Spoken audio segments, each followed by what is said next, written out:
Okay, well, I have a question for Marla, and she touched on it already, and maybe she can expand on it. International historians often charge, as she mentioned, that the greatest pitfall in cultural history especially, and social history as well, is that they have tended to focus on minutiae and miss the forest for the trees. Now, I happen to notice that in the upcoming American Historical Association convention this coming January, panel number 34 is provocatively entitled, "Did We Go Wrong?" And it's a discussion of the question, as they describe it in the panel, is it possible that a great many historians, newly minted PhDs, cannot find work, not just because of market conditions, but because the field has overproduced, as they put it, over-specialized PhDs? I would like to ask Marla what she thinks about this. Is this something that is a serious problem? I think she suggested that it is, and if so, how do we move past that? You've hinted at some of this. Can you expand on it? That's a great question. Well, Zachary, I think it means what do we mean by over-specialization, right? The process of writing a dissertation, I think, by nature has to be somewhat specific, right? I don't think we can ask graduate students to, at that level, address big, comprehensive questions. So I would sort of turn it back to you and say, what would an example of an over-specialized topic? I agree with you. We're talking about drawing lines and boundaries, right? And who is to say what is too specific? A research topic on, say, the bathroom habits of Thomas Jefferson. Now, you might think that I'm making that up, but I'd say we have to always ask the question: how will this really advance our understanding of the past? Is it really making a meaningful contribution? And obviously, this is always going to be a contested question. But if we were in a legal court, the standard would be, what would a reasonable person conclude? Again, very, very contentious, right? And then on the other side, there's the argument that some books and dissertations are too tendentious, so that when people take on big historical questions, they're just doing it from a political perspective and trying to prove a point. Right, that's a good counter. Right, so absolutely, yes. Now, Zachary, I would like to ask you, given the things you've said about the transformations in diplomatic and political history, do you think that there's still space for what we call traditional histories of kings and battles? And how would that work, given all the other things we now know about history? Okay. Actually, I do think there's space for it, but not in the way that it has been done in the past. So if it's all about who went over what hill and who shot John at what moment, I don't think, again, that really helps us get at larger questions. But but there are many ways in which this could be beneficial. One is, why did one side win and the other lose?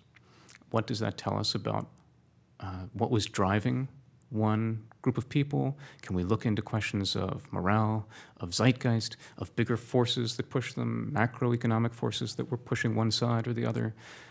What constrained them? What drove them? Then I think if that kind of military and international history of battles and kings can get into some of those questions and more, then I'd say, yes, we are advancing our knowledge.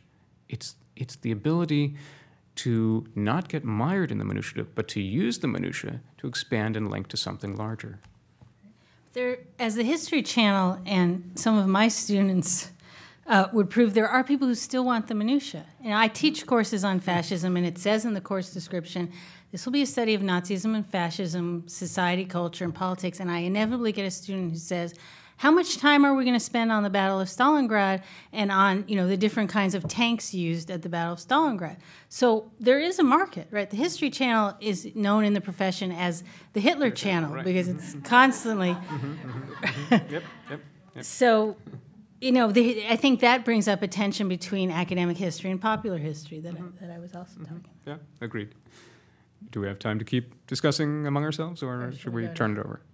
You can keep discussing, or you want to turn it over to question and answers? We can do that. I guess maybe I have one other question for Marla that we've not discussed. I don't want to take up too much time from the audience, but the whole question of getting rid of the state. whenever this comes up, I feel like I must be such a curmudgeon because I think the state should be brought back in. It seems it couldn't be more apparent to me how important the state is now. On September 12th, 2001, who said, quick, call the multinational corporations or the peace movement? No, they said, get the state and get us more airport security checkers and let them be federally controlled. And, or just look at what's happening in the European Union right now. The domestic politics in Greece have to be critically important, and in Germany as well. What I think links our talk and the two previous talks we've had, at least one thing, is that we see very often in fields an overly reductive approach where different camps form and then each camp thinks our way is the only way to go. So instead of looking at a Gestalt approach to mental illness, we're going to look only at the biological causes and to the exclusion of the social or the psychological. In our field we have, we're going to make everything transnational and get rid of the state. It doesn't make any sense. It's overly simplistic. Of course, there's a role for transnational history, as I tried to look at with the rise of pan-Islamism in Muslim Europe, very transnational. But the state is also critically important, and we have to keep expanding, not excluding what we do. Well, Zachary, I think you're not being fair to transnational history. I mean, it's hardly become dominant, right? There are very few people who actually do it. And I don't think they're throwing out the state. I think what they're saying is, for the history of the history profession, the dominant overarching category is the state. And everybody defines themselves as a French historian or a German historian. And that for many people who lived through history, that was not the dominant category of their identification, and that many things took place in the borderlands between states or before states were rigidly defined or sort of outside the purview of the state, and that by shaping everything by the state, you miss stuff. Mm-hmm. So I don't think they want to get rid of the state, but... Oh, I think they do. I think there are people who want to get rid of the state, but okay. I think those are anarchists. That's a different topic. Okay, all right. Should we open it up? Yeah. Perfect timing. Mm-hmm.